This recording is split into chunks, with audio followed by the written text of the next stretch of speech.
Hello, everyone. I'm Jonathan Calixto, and today is Tuesday, February 25th. You are now watching Open, a program that brings the Bronx and New York City straight to you. Don't forget to stay connected with us via social media at BronxNet TV. STEM Kids NYC is an educational nonprofit organization offering programs for students from grades pre-K to 12, like after school, summer camp, and even weekend programs, with the goal to prepare them for a future in science, technology, engineering, and mathematics. With us today is the Executive Director of STEM Kids NYC, Yvonne Thevenot.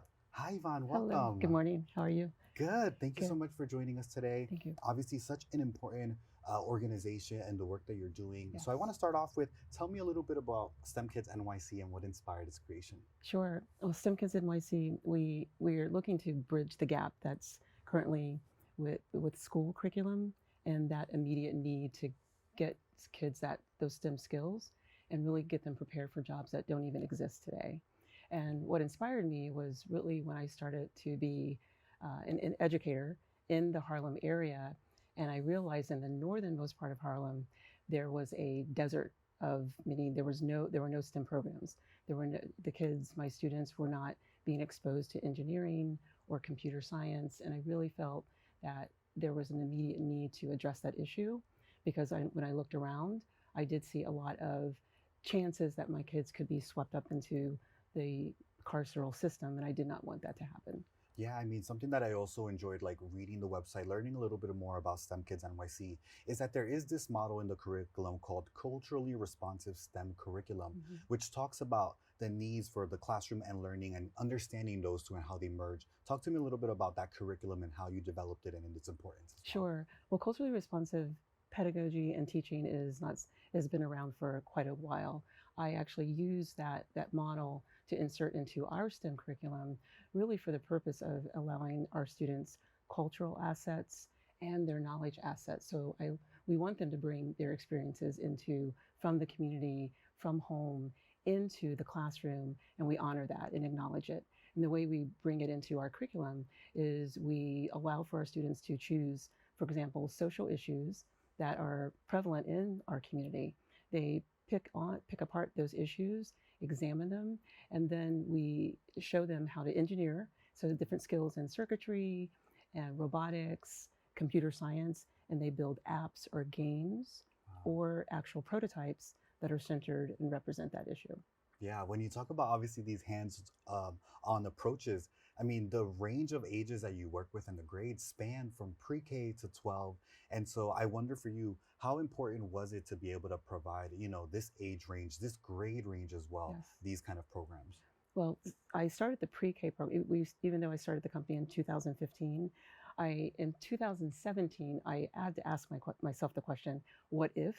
And the what if was, what if we were to introduce engineering and robotics to pre-K, my pre-K students. And so I took a chance and actually, went to one of the community centers in Harlem to talk to them about the issue. And they gave me the space to actually start the first pre-K program. And the reason why I kind of want to go into that area is because in households, kids learn how to read, they learn the language, they learn their first knowledge assets from the home and from the community. So I thought, well, I'll just tack on to reading and math, counting concepts, the knowledge of engineering and robotics and the discovery of science, so that when they have those experiences, slowly that skill will build over time, and then they'll have that identity that they themselves could be scientists, they Yeah. themselves could be mathematicians. With being able to see themselves and obviously like this model that you talk about, the hands-on approach, them being able to introduce these topics to them very young, Yes. what are some of those programs that you offer for these grades from pre-K to 12? Sure. We have science discovery, and it really is just tapping into the natural creativity and imagination of students. But we insert science in there. So we may have experiments that are more than just the wow factor, but we have them explore. So we may capture an example could be exploring the life cycle of a seed, and they'll learn how to germinate that seed and then watch those seeds grow. That builds on that whole aspect.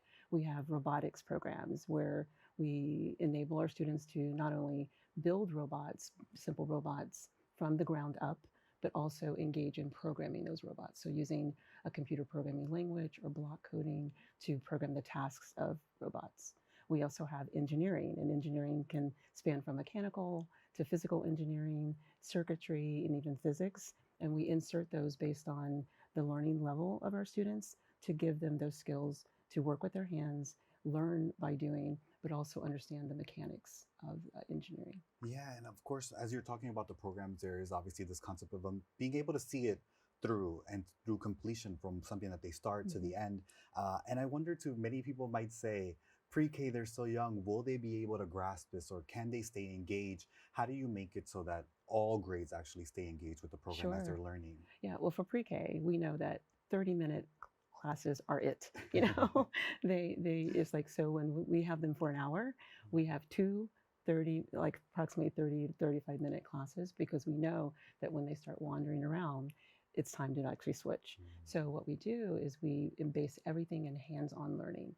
And we have what I call conversations with our pre-K learners on engineering. So if we just yesterday in our camp, we talked about mechanical or kinetic energy and potential energy as our students were working on building a roller coaster.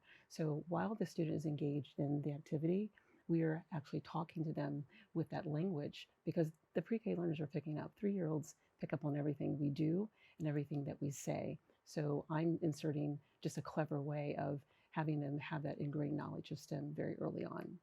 All the way through to elementary, middle school, and high school, we layer down or layer up our curriculum and our lesson plans to fit the learning level of our students. So that in high school, we teach robotics, but we also teach robotics in elementary school students too, but in with different variations of robotics, different variations of skill sets. Wow.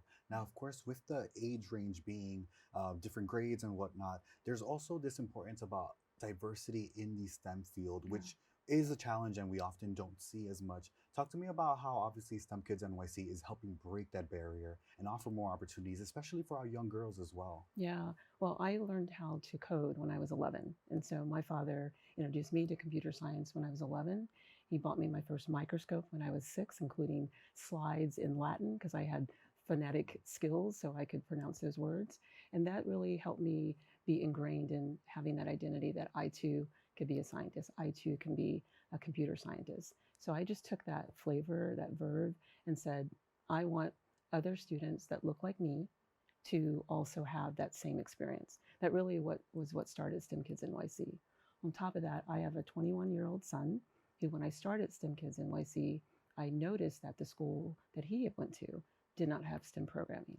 So I kind of looked forward and said, what happens when people are caught up in the carceral system is most of the time it's lack of exposure, lack of education opportunities, lack of equity. So I wanted to address that full on to say it is very much time to ensure that people that look like me are also in STEM.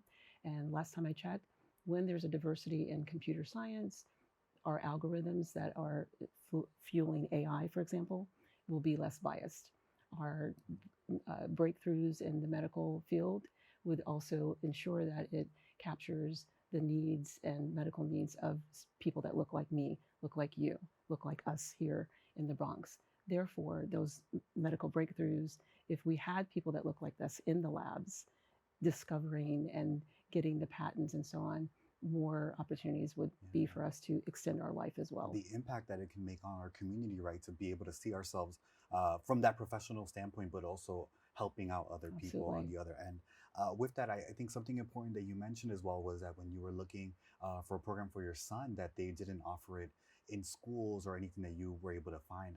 I know STEM Kids does partnerships as well. Yeah. Talk to me about the importance of having those partnerships with local organizations, after school programs. How vital are they to the success of the program? Yeah, they're quite vital. One, because STEM Kids NYC is still a small organization. So we love to develop those partnerships with community-based organizations that are already inside of schools.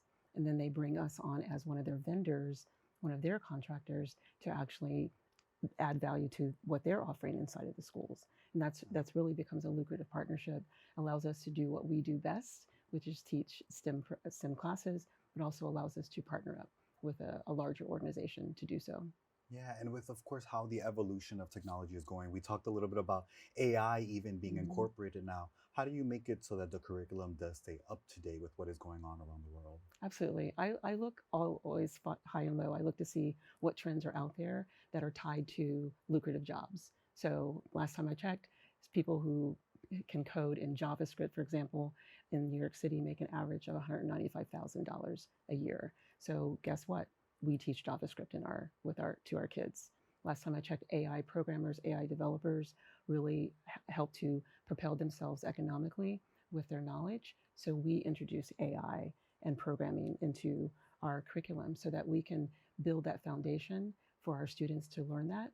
So in the future, when AI transcends to another technology, they will have the groundwork and the seeds already planted in their experience to be able to traverse to that level. Yeah, because we know it's changing so quickly, Yes. day to day, even. With that as well, for obviously viewers, family members, even community organizations who are seeing a program like this and maybe even want to do something like that on their local level for them and their communities, what advice would you give them about being able to start something like Yeah, this? the advice that I would give is one, put aside your fear. Really believe that you can and you will, and look around you. Opportunities are where the problems are. And therefore, if you see that there is an issue that you want to address, start from there. Don't worry about the money, but start locally from there and then branch out. Yeah, now, of course, we talked about some of the programs happening now. What's next for STEM Kids NYC? Yes. What is next is basically for us to have pockets that are spread throughout the New York City and the boroughs area so that we have two locations now, one in Harlem, right in the center of Harlem on 125th Street. And we also are in Jersey City, which is a very large city, if you will, right across, the river. So our intention is to go into the boroughs, spread wide so that we can have these physical locations that serve the communities right there, then and there. Amazing. Well, I know we will definitely stay tuned, Yvonne, to what is happening with STEM Kids NYC and the evolution as well. So thank you so much for being here with us Thank today. you. Amazing. So to learn more about their programs, please visit their website at stemkidsnyc.org. Don't go away. We'll be back with more Open after this.